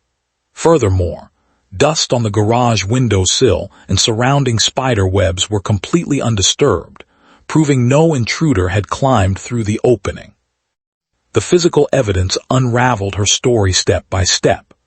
Bloodstain pattern analysis revealed Darlie's blood beneath the kitchen sink and on top of a vacuum cleaner, proving she had moved around the kitchen staging the scene before calling emergency services. Medical examiners testified that while the wounds inflicted on the children were deep and delivered with extreme force, Darlie's throat injury was uniform in depth, stopping mere millimeters from her carotid artery, exhibiting the classic traits of a self-inflicted hesitation wound. Public suspicion intensified 8 days after the murders when local news cameras captured footage of Darlie and her family visiting the boys' gravesite. The broadcast showed Darlie smiling, singing, and spraying silly string over the graves to celebrate Devon's birthday. A stark behavioral anomaly that horrified the community and reinforced law enforcement's conclusions. During the trial in early 1997, prosecutors presented a clear case of financial desperation and scene staging. The defense argued an unknown intruder had escaped without leaving trace evidence, but the physical blood spatter and forensic screen analysis proved decisive. On February 1, 1997, the jury returned a guilty verdict for capital murder. Darlie Routier remains incarcerated on Texas's death row, her continuous appeals upholding a conviction rooted in immutable physical evidence. A stark case study in how severe financial pressure and personal crisis can shatter the illusion of a picture-perfect life. Case 3, Deborah Green. On November 22, 1995, law enforcement officers arrested 44-year-old physician Dr. Deborah Green outside a Kansas City hotel. She was charged with capital murder, attempted capital murder, and aggravated arson. The arrest shocked the wealthy community of Prairie Village, Kansas, exposing a calculated plot involving biological toxin harvesting and a fatal house fire. The legal proceedings culminated in a plea agreement where Deborah Green pleaded no contest to 2 counts of capital murder, 1 count of attempted capital murder, and 1 count of aggravated arson. On May 30, 1996, a Kansas judge sentenced her to 2 concurrent life prison terms with a mandatory 40-year minimum before parole eligibility. She remains incarcerated at the Topeka Correctional Facility. To understand how a brilliant physician turned to murder, we must examine the hidden fractures within her life and marriage. Deborah Jones was born in Illinois in 1951, excelling academically from an early age and graduating at the top of her class. She earned her medical degree and established herself as a practicing oncologist. In 1979, she married Dr. Michael Fura, a successful cardiologist. The couple eventually settled into a multi-million-dollar mansion in Prairie Village, raising 3 children, Timothy, Kate, and Kelly. To her neighbors, Deborah appeared to be an accomplished medical professional who had chosen to step back from practice to raise her children in comfort. She possessed sharp intellect and intense personal control. Her ambition was defined by academic perfection, professional status, and domestic dominance. Behind the affluent facade, however, severe personal instability was taking root. Deborah struggled with severe alcohol dependency, depression, and volatile mood shifts. As her personal issues intensified, her marriage deteriorated into frequent, bitter disputes. By mid-1995, Michael Fura informed Deborah that he was filing for divorce. Unwilling to relinquish her lavish lifestyle, split marital assets, or share custody of her children, Deborah's behavior shifted from resentment to covert violence. In August 1995, Michael developed a mysterious, life-threatening illness marked by severe gastrointestinal distress and rapid organ failure. Doctors were baffled by his recurring hospitalizations, unaware that Deborah was harvesting ricin from castor bean seeds purchased at a local nursery, and secretly grinding the toxin into his daily coffee. When Michael survived the poisoning, the escalation moved from covert poison to open destruction. On the night of October 24, 1995, while Michael was recovering elsewhere, Deborah poured pour patterns of gasoline across the main floor of their hardwood-paneled mansion and set the house ablaze. 13-year-old Timothy and 6-year-old Kelly perished in the flames from smoke inhalation and thermal burns, while 10-year-old Kate managed to escape onto a second-story roof. Deborah stood on the front lawn in her nightgown, calmly watching firefighters battle the inferno. She claimed she was asleep and barely escaped, but fire investigators noted immediately that her clothes and face bore zero soot or smoke residue, contradicting her story of escaping a house filled with heavy smoke.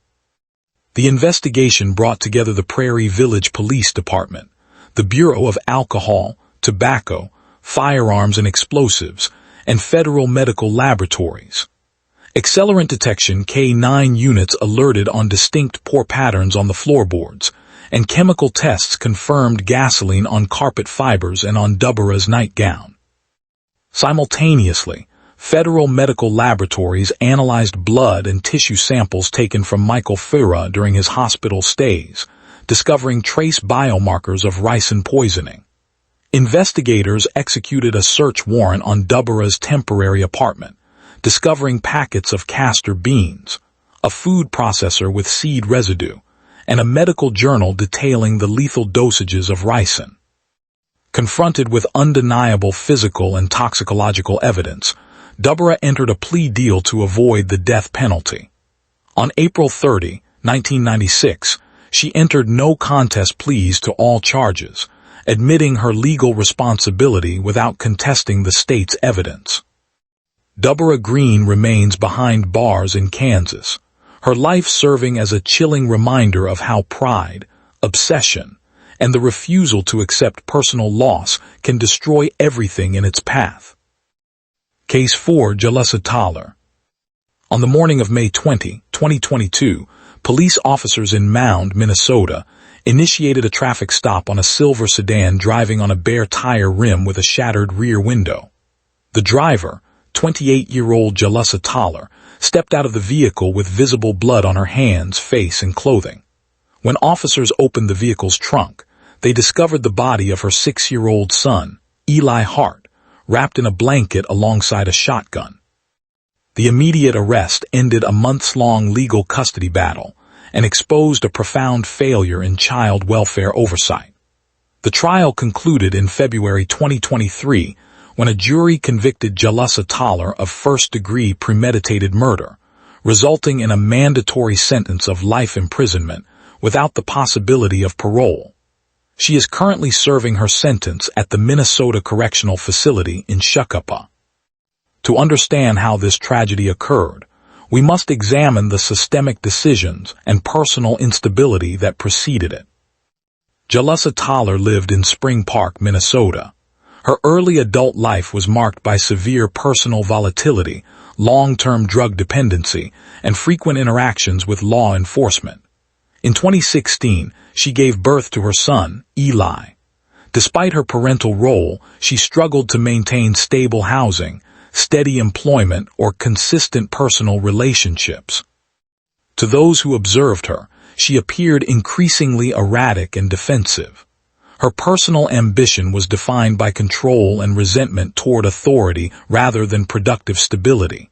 She harbored intense animosity toward Child Protective Services, court-appointed evaluators, and Eli's biological father, Torrey Hart.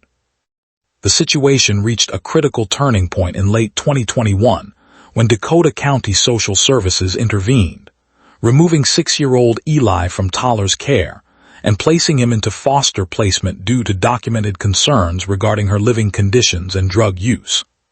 Eli's biological father, Torrey Hart, actively fought in family court for full physical custody, submitting records detailing Thaler's erratic behavior and missed rehabilitation appointments.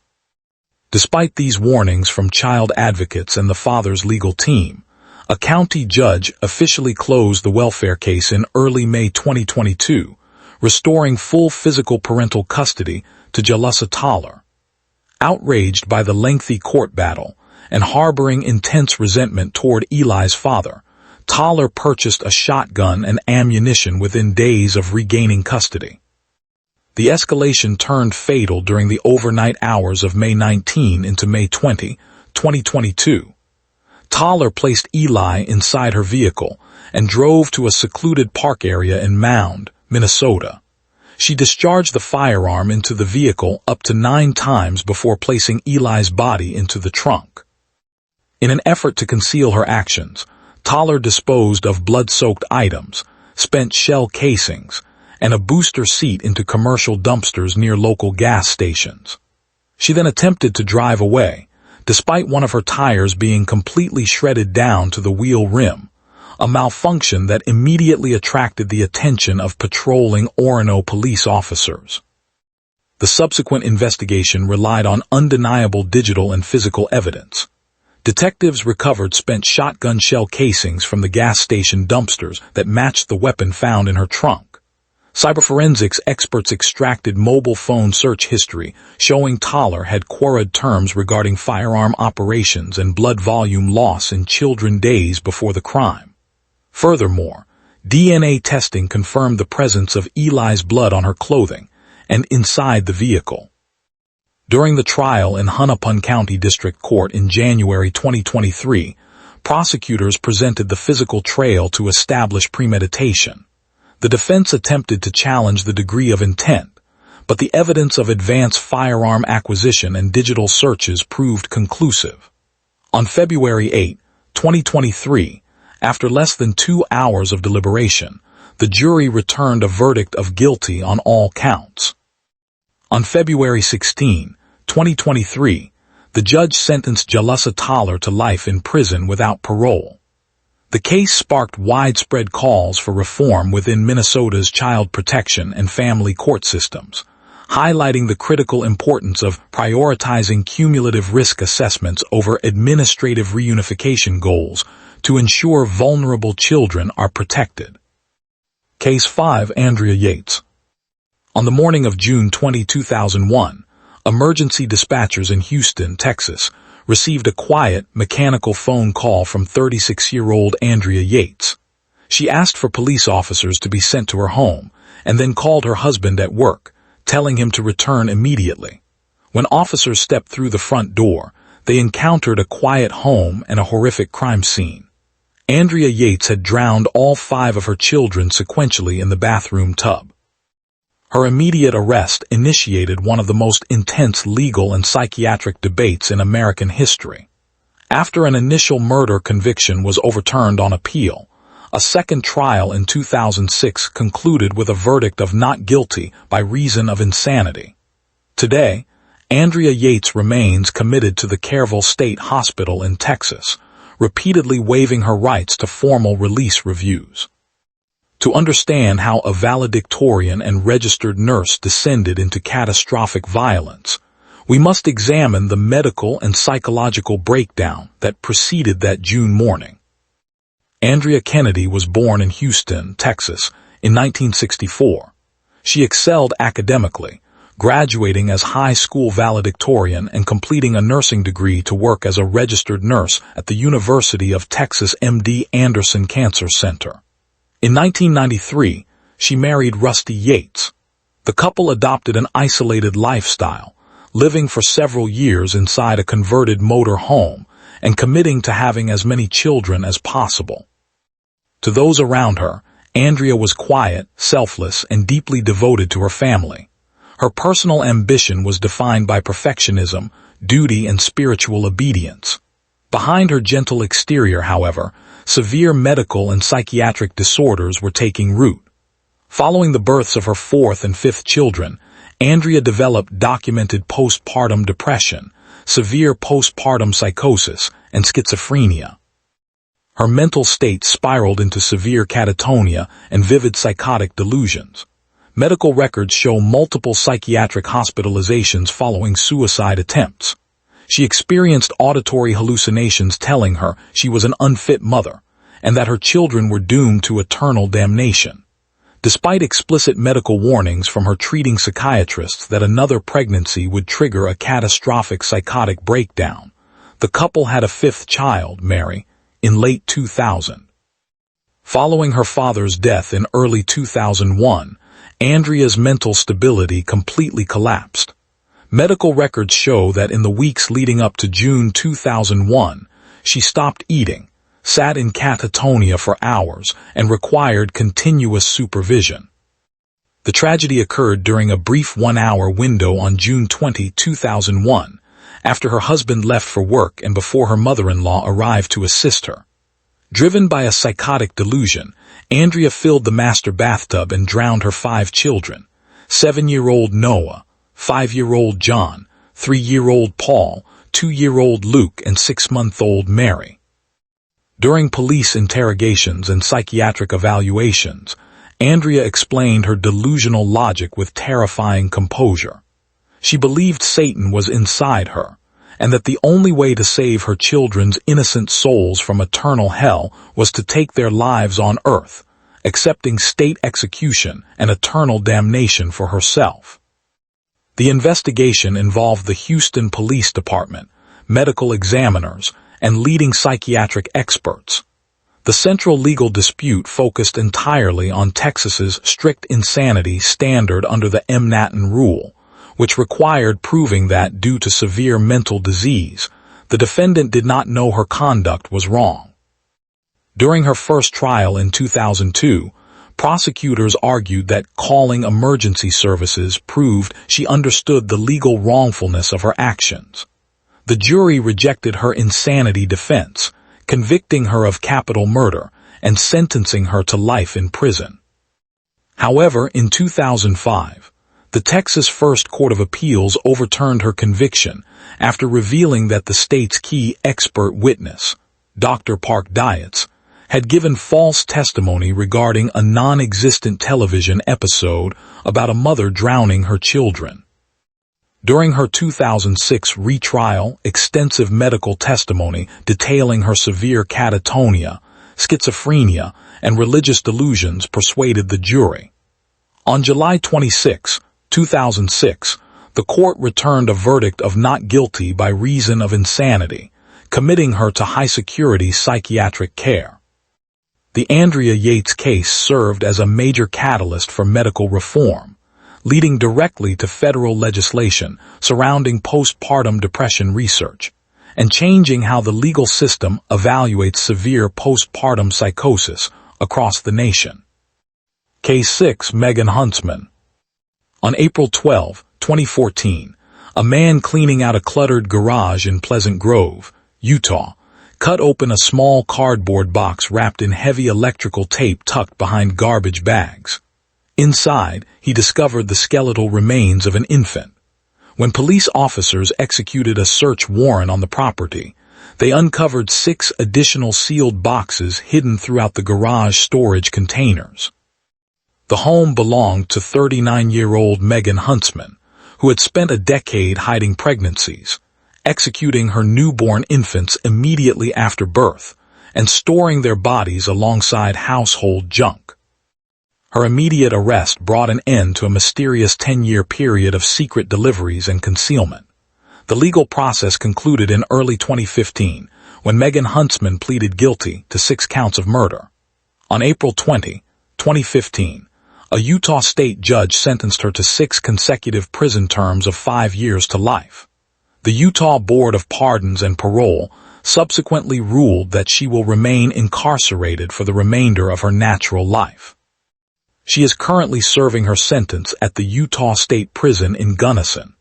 To understand how 6 infants could vanish into a suburban garage without raising alarm, we must examine the secretive life Huntsman maintained.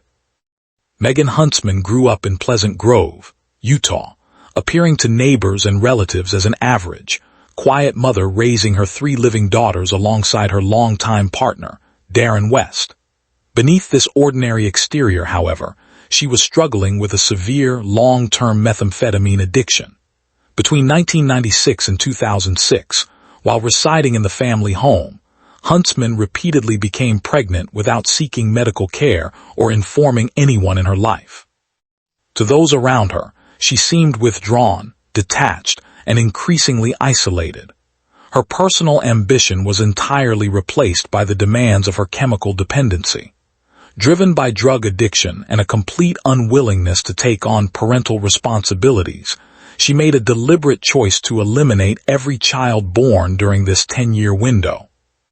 Using heavy, oversized clothing and shifting physical weight, Huntsman successfully concealed pregnancy after pregnancy from her partner, her growing daughters, and her extended family. Between 1996 and 2006, she secretly gave birth to 7 infants inside her residence without medical assistance. Immediately following each birth, Huntsman strangled or suffocated the newborn. After ensuring the infant was dead, she wrapped the body in towels, shirts, or plastic bags, placed it inside a shoe box or cardboard container, sealed the box with electrical tape, and stacked it among storage containers inside the garage. One of the 7 infants was determined by medical examiners to have been stillborn, while 6 were born alive and subsequently killed. Huntsman relied on the dense clutter of the garage to conceal her actions for nearly 2 decades. Because her partner, Darren West, was serving a federal prison sentence for drug-related offenses from 2006 to 2014, the boxes remained completely undisturbed. Huntsman eventually moved out of the residence in 2011, leaving the sealed boxes behind in the garage, while her adult daughters and West's family continued living on the property. The discovery occurred on April 12, 2014, when Darren West returned to the home after his release from federal prison to clear out the garage clutter. Upon opening the first taped box, he discovered human remains and immediately contacted the Pleasant Grove Police Department. Detectives systematically processed the garage, cataloging 6 additional boxes. The investigation relied heavily on DNA profiling and forensic pathology breakthroughs. DNA testing conducted by crime laboratories confirmed that all 7 infants were full biological siblings, born to Megan Huntsman and Darren West. Thorough interrogations of Darren West verified that he had no knowledge of the pregnancies or the crimes. During police interrogations, Huntsman provided a full confession, admitting she strangled or suffocated 6 live-born infants because she was addicted to methamphetamine and did not want to care for them. To establish legal proof that the Bobbies were born alive, state forensic pathologists utilized lung tissue flotation tests and advanced microscopic bone analysis, proving 6 of the infants had taken breaths prior to being killed. Faced with undeniable forensic evidence, Huntsman entered a plea agreement in February 2015, pleading guilty to 6 counts of murder. Megan Huntsman remains behind bars in Utah, serving a sentence that ensures she will never leave prison, a stark case study in how deep addiction and extreme secretiveness can yield a long-running narrative of undetected crime. Case 7, Diane Downs. On the night of May 19, 1983, a blood-soaked red sedan pulled into the emergency room driveway of Mackenzie Willamette Hospital in Springfield, Oregon. The driver, 27-year-old Elizabeth Diane Downs, suffered a clean gunshot wound to her left forearm. Inside the vehicle lay her 3 young children, 7-year-old Cheryl, 8-year-old Christy, and 3-year-old Danny, all shot at point-blank range. Downs calmly told responding officers that a bushy-haired stranger had flagged her down on a deserted rural road, attempted to carjack her, and shot her family. Her dramatic story triggered a massive manhunt, but within months, physical crime scene evidence, ballistics testing, and survivor testimony shattered her narrative. The legal proceedings concluded in June 1984 with convictions for murder and attempted murder, resulting in a sentence of life imprisonment plus 50 years. Following a sensational prison escape years later, she was transferred out of state and remains incarcerated at the Valley State Prison in Chowchilla, California. To understand how a mother could turn a firearm on her own sleeping children, we must examine the obsessive relationship that motivated her actions. Elizabeth Diane Frederickson was born in Phoenix, Arizona in 1955. She married Steve Downs, with whom she had 3 children, Christy, Cheryl, and Stephen, known as Danny. Following a turbulent divorce, Downs relocated to Oregon to work as a surrogate mail carrier for the United States Postal Service. While living in Arizona prior to her move, she engaged in an intense affair with a married co-worker named Robert Knickerbocker.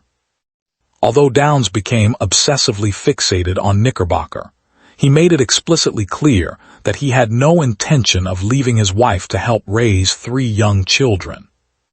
To those who encountered her, Downs appeared outgoing, confident, and intensely self-centered. Her personal ambition was defined by romantic obsession and a desperate need for personal fulfillment.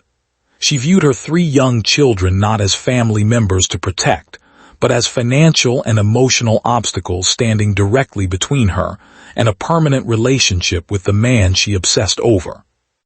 The calculated plan unraveled on the evening of May 19, 1983.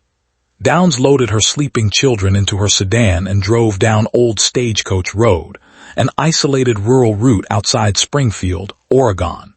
Pulling to the side of the road, she drew a .22 caliber Ruger pistol and fired into her children at point-blank range. Cheryl was killed instantly by 2 shots to the chest.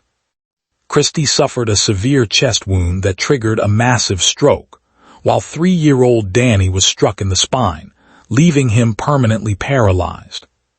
Downs then fired a single, low-velocity round into her own left forearm, before driving toward the hospital at an intentionally slow speed, under 10 miles per hour, with her hazard lights flashing, to ensure her children bled to death before receiving medical intervention. The subsequent investigation led by the Oregon State Police and Lane County prosecutors dismantled her carjacking story using rigorous forensic science. Medical surgeons noted that her arm wound contained gunpowder residue consistent with a close-range, self-inflicted gunshot. Bloodstain pattern analysis proved all shots were fired from inside the driver's seat, not through an open window by an outside attacker. Furthermore, search warrants executed on her residence recovered unfired .22 caliber shell casings bearing identical extractor mark striations to the crime scene casings. Detectives also discovered detailed diary entries expressing her despair over Knickerbocker's rejection due to her children. The decisive breakthrough occurred as 8-year-old Christy Downs slowly regained her speech through intensive physical therapy. When interviewed by child investigators, Christy identified her mother as the shooter.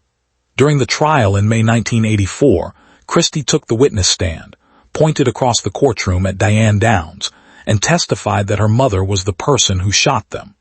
On June 17, 1984, the jury returned a guilty verdict on all counts. In 1987, Downs staged a sensational escape from the Oregon Women's Correctional Center, scaling an 18-foot fence. She was recaptured 10 days later at the home of a former inmate's husband, leading to her transfer to maximum security facilities in New Jersey and California.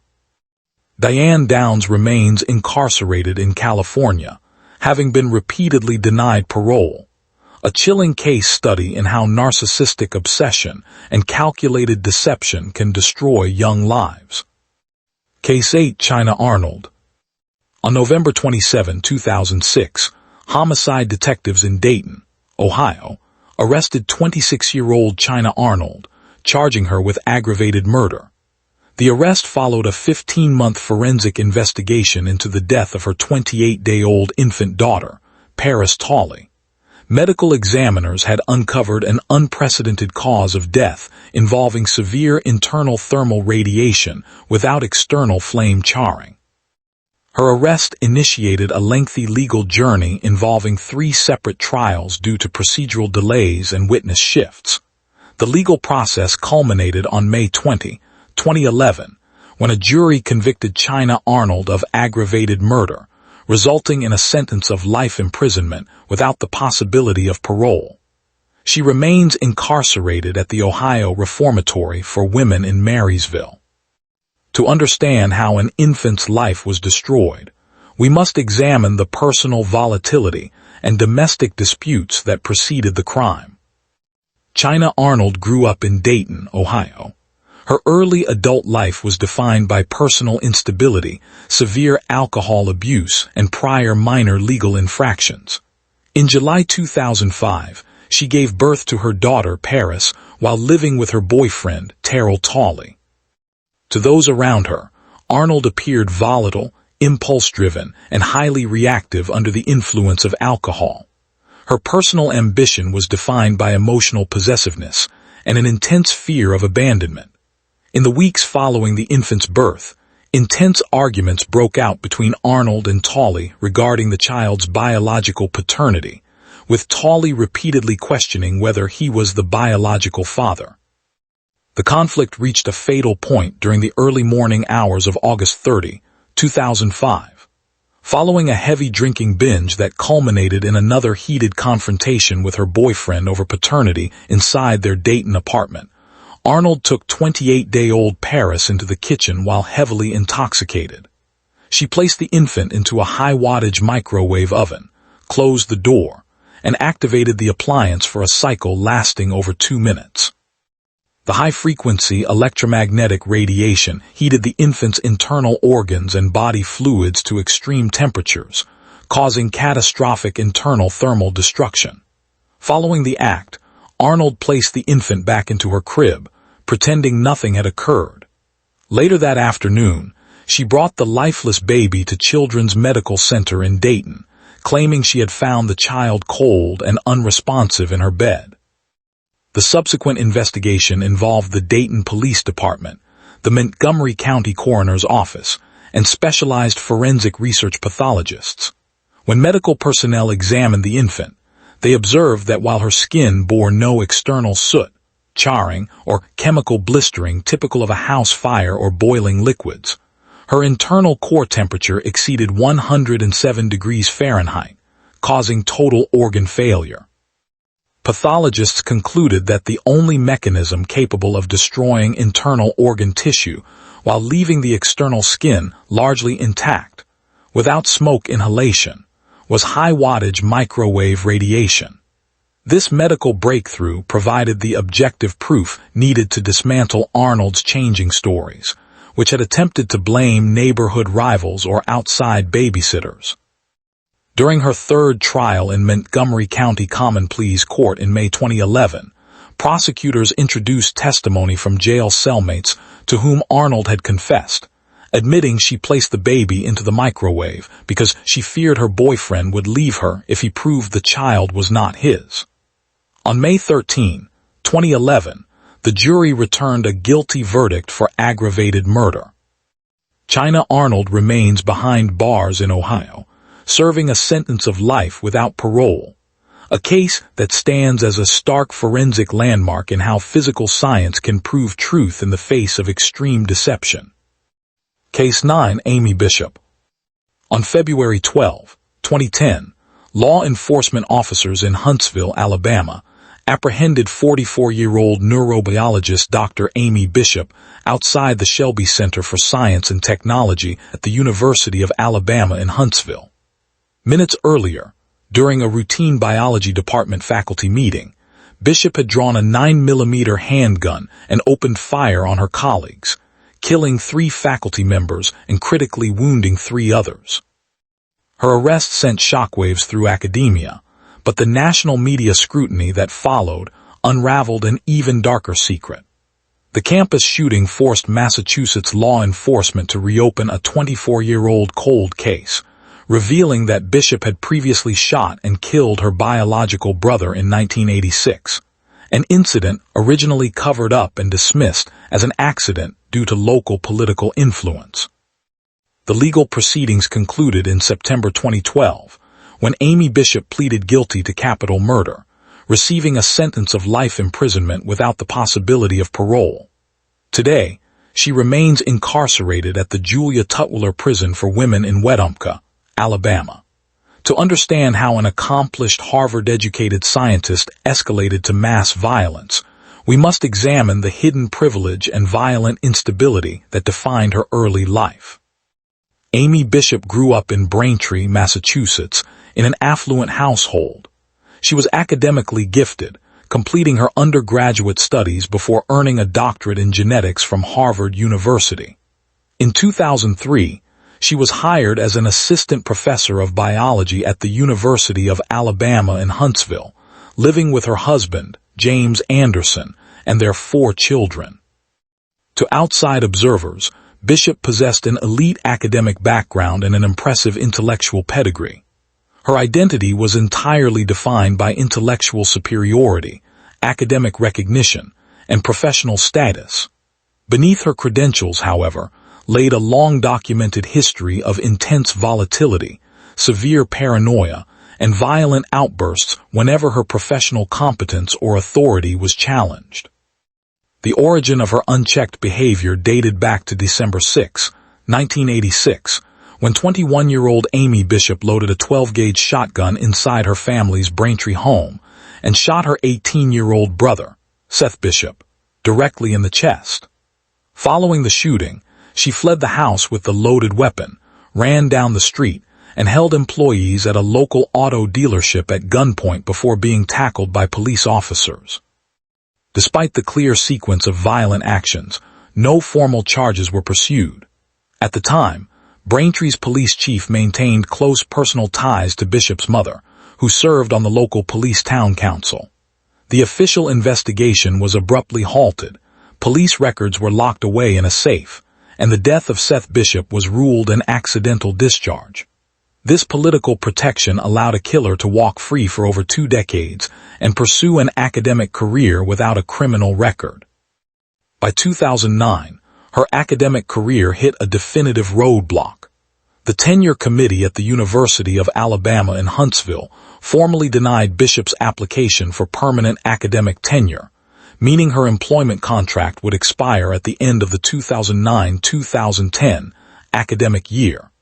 Consumed by rage and financial panic, she filed formal appeals that were systematically rejected by university leadership.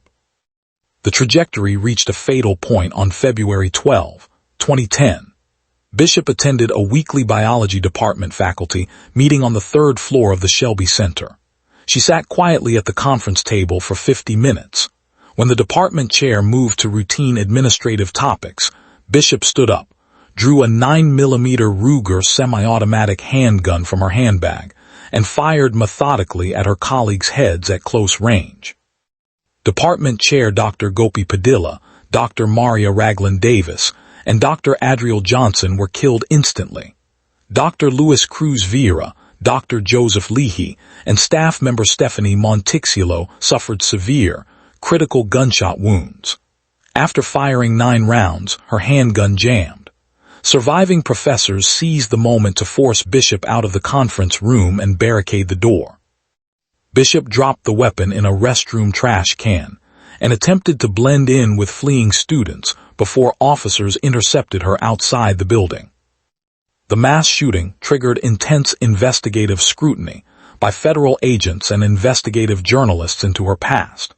Investigators uncovered the buried 1986 Massachusetts police files. In June 2010, a Norfolk County grand jury officially indicted Amy Bishop for first-degree murder for the 1986 death of her brother, concluding that the original investigation had been intentionally suppressed due to executive political pressure. Faced with overwhelming witness testimony from surviving professors, ballistics evidence, and the prospect of the death penalty in Alabama, Bishop abandoned her initial insanity defense. On September 11, 2012, she pleaded guilty to capital murder and 3 counts of attempted murder. On September 24, 2012, the judge sentenced her to life without parole. Massachusetts authorities chose not to extradite her, as her Alabama sentence guaranteed she would spend her natural life behind bars. The Amy Bishop case remains a chilling testament to how political favoritism and institutional failure can delay justice, allowing an unchecked history of violence to culminate in tragedy years later. Case 10, Sarah Hartzfield. On February 3, 2023, deputies from the Chambers County Sheriff's Office and agents with the Texas Rangers executed an arrest warrant at a residence in Beach City, Texas. They taken into custody 48-year-old Sarah Hartzfield, charging her with first-degree murder in the death of her 5th husband, 46-year-old Joseph Hartzfield. The arrest followed a weeks-long homicide investigation into a catastrophic medical emergency that hospital staff quickly flagged as highly unnatural. Her indictment made national headlines, but as investigators from multiple states began comparing case files, a far broader pattern emerged. Sarah Hartzfield was not merely a grieving widow facing a single charge. Behind her lay a 25-year trail of extreme domestic volatility, protective orders, suspicious shootings, and life insurance claims stretching across Texas, Minnesota, and Missouri. The legal process in Chambers County culminated in a trial where a jury found Sarah Hartzfield guilty of first-degree murder, resulting in a sentence of life imprisonment without the possibility of parole. She remains incarcerated within the Texas Department of Criminal Justice. To understand how a serial domestic perpetrator operated across state lines for decades without legal accountability, we must examine the history of calculated conflict that defined her life. Sarah George was born in Texas in 1974. Over 25 years, she cycled through 5 marriages and multiple engagements, changing her surname to Pittman, Donahue, and eventually Hartzfield. To those who met her casually, she presented an outgoing, articulate, and confident persona. She projected an image of self-sufficiency and domestic devotion. Behind her exterior, however, was a long-documented history of intense personal conflict and financial calculation. Her ambition was defined by control, financial security, and emotional dominance over her domestic partners. Whenever a relationship began to dissolve or financial pressure mounted, her response followed a predictable pattern of dramatic accusations, legal protective orders, and physical escalation. Her history of violent escalation gained law enforcement attention years before her arrest in Texas. In 2018, while living in Douglas County, Minnesota, Sarah was engaged to a 43-year-old man named David Bragg. On the morning of May 9, 2018, a shooting occurred inside their shared home, resulting in David Bragg's death from a gunshot wound to the chest. When local police arrived, Sarah claimed Bragg had violently assaulted her during an argument and that she had pulled a handgun and shot him in self-defense. Douglas County prosecutors evaluated her statement alongside the initial physical evidence and ultimately declined to file criminal charges, officially accepting her self-defense narrative. She subsequently collected on financial assets connected to the relationship and moved back to Texas. By late 2022, Sarah had met and married her 5th husband, Joseph Hartzfield, a 46-year-old business manager living in Beach City, Texas. Joseph was an insulin-dependent diabetic who utilized an automated continuous glucose monitor linked to a smart device to track his blood sugar levels. Within months of the wedding, significant life insurance policies were established, naming Sarah as the primary beneficiary. The trajectory reached a fatal point during the overnight hours of January 6 into January 7, 2023. While inside their Beach City home, Joseph suffered a severe medical collapse. Hospital records later established that Joseph's blood sugar levels had plummeted to fatal, non-survivable lows caused by massive, exogenous doses of insulin administered over several hours, an extreme overdose that bypassed his automated monitor's warning systems. Despite observing her husband's physical deterioration, Sarah withheld emergency medical calls for hours. When she finally dialed 911 on the morning of January 7, paramedics arrived to find Joseph completely unresponsive. He was rushed to a local hospital in Bain, Texas, where doctors determined he had suffered irreversible, catastrophic brain death due to prolonged severe hypoglycemia. While Joseph lay brain-dead in the intensive care unit, Sarah's behavior inside the hospital alarmed medical personnel and law enforcement officers. Police bodycam footage recorded her arguing calmly with medical staff over life insurance documentation, power of attorney rights, and demands to disconnect his life support systems before Joseph's extended family members could arrive at his bedside. Joseph Hartzfield died on January 15, 2023, when life support was officially withdrawn. The subsequent investigation led by Chambers County Sheriff's detectives and the Texas Rangers relied on digital forensics and medical device analysis. Cyberforensics experts executed search warrants on Sarah's mobile devices, uncovering search histories recorded prior to the emergency inquiring about lethal insulin dosages, the physiological timeline of insulin toxicity, and methods to bypass automated glucose alarms. Furthermore, text message extractions revealed that While her husband lay dying in the hospital bed beside her, Sarah was actively messaging other men on social media platforms to initiate new romantic relationships.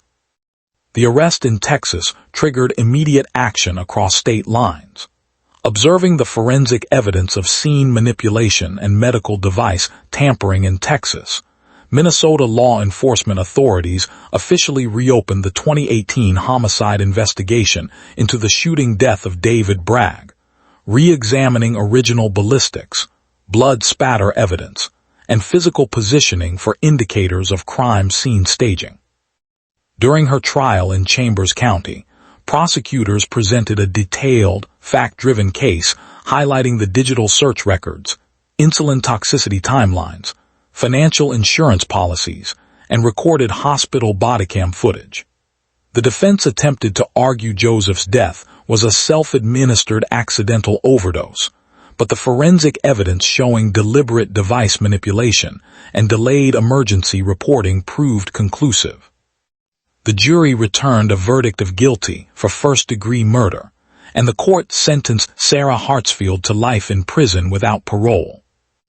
The Sarah Hartzfield case remains a stark case study in how domestic perpetrators can exploit legal self-defense claims and medical conditions to conceal a long-running narrative of criminal violence.